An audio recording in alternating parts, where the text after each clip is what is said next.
Welcome back into Great Day Washington. It is time now for the Morning Mix. The countdown is on for the 95th Academy Awards. This year's show could be filled with some history-making moments. CBS News correspondent Nichelle Medina has a preview of the big night.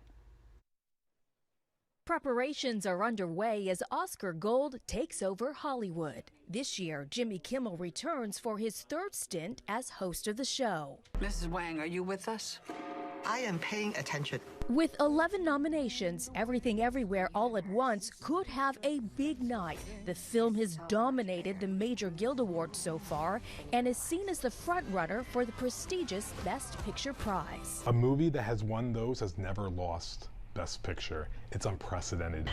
Blockbusters made a comeback this year with Top Gun Maverick and Avatar: The Way of the Water. Both are nominated for Best Picture. The theme of the season is movies, the movie theaters. People want to see them survive. Top Gun saved the movie theaters, in essence, and then Everything Everywhere All at Once saved indie cinema. Variety magazine's Clayton Davis expects a statue for Ke Huy Quan for Best Supporting Actor. He's among a number of Asians dominating this year's list of nominees. Michelle Yeoh, who is up against Cate Blanchett, could make history in the Best Actress category. If she wins, she's the first Asian to ever win lead actress, second woman of color ever to win that after Halle Berry. This year, the Academy will introduce a crisis team to handle any real-time emergencies following Will Smith's infamous slap. I think it's the best move for them to make, to put everyone at ease that if something happens, we will do something. Lift me up. Big names in music will also take the stage. Rihanna will sing Lift Me Up from Black Panther Wakanda Forever, nominated for Best Original Song. A star-studded night filled with Hollywood glitz and glamour. Nichelle Medina, CBS News, Los Angeles.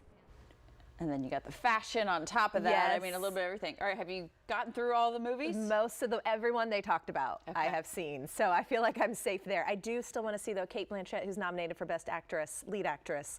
That's in Tar. And I haven't seen Tar because Tar is basically only nominated for her there and Best Picture. So I feel like our household's been building up to this. I know. If Everything Everywhere All at Once doesn't win, that will be the jaw-dropping moment. That will be the shock because they really, this whole award season, have taken the top prize. What surprised me was if Michelle Yeoh wins, only the second woman of color since Halle Berry. Right. For Monster. Yeah, we both looked at Ball. each other like, oh my gosh. That's like terrible. Terrible.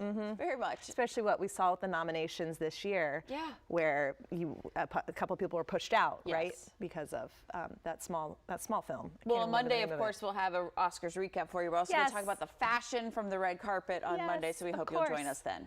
Okay, meanwhile, they have been asked to vacate their UK home, but Prince Harry and wife Meghan have announced that they will be claiming their children's royal titles. Under royal rules, the monarch's grandchildren can become princes or princesses, meaning that Harry and Meghan's children, Archie and Lilibet, are eligible to use the titles since Harry's father, Charles, is becoming king, or he became king last September officially.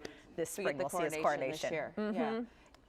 Are you surprised? Can you break me down? Like, I'm just at this point where I'm so confused with the royal family. I'm just like, they're getting kicked out of here. They can't use their titles, but their kids can use the titles. Well, they told Oprah in that big interview last year that it really wasn't up to them whether they could use prince or princess. At the time, they just had one son. And so it sounded like it was more of a decision that the institution was going to be making. But then when I was reading articles, so Lilibet was christened last week, and they called her Princess Lilibet. So they said, oh, they're taking these titles. So I'm confused on who chose to use them or not, especially they've been separating themselves for the last 2 years. I don't know how they got the titles. It's just so much. So much happens behind the scenes we don't know with that family. All right, for the first time in 31 years, Adidas is facing an operating loss. On Wednesday, the shoemaker says it will lose about $736 million this year. Now, Adidas says the loss is related to the unsold stock of Yeezy. You may remember in October, the company broke off its lucrative 9-year partnership with Yeezy designer Ye. That's the rapper formerly known as Kanye West. The split happened after Ye made a series of anti-Semitic remarks, and Adidas says the breakup will cause its annual revenue to plunge by more than $1 billion this year. And then on top of that is the operating costs that have gone up, things that are made in China, just everything else that goes along with it. but all that stock that they haven't sold. Well, I was reading an article this weekend because they made a lot of the shoes for the Yeezy line. They're already made, but they're not selling them, and they're debating what to do about it, and they talked about burning it, but that's bad for the environment. Yeah. They don't want to really give them away or give them to charity. You know, sometimes you send them to third world countries, Right. which would be my vote, but they didn't because of what he said what's and around what you. they're representing now. They don't really want to give them away either, so they're just sitting there and they're not sure what to do with them. Maybe they can break them down and recycle and use the material for something else. Because we know how to do that. We'll tell you how. Easy peasy.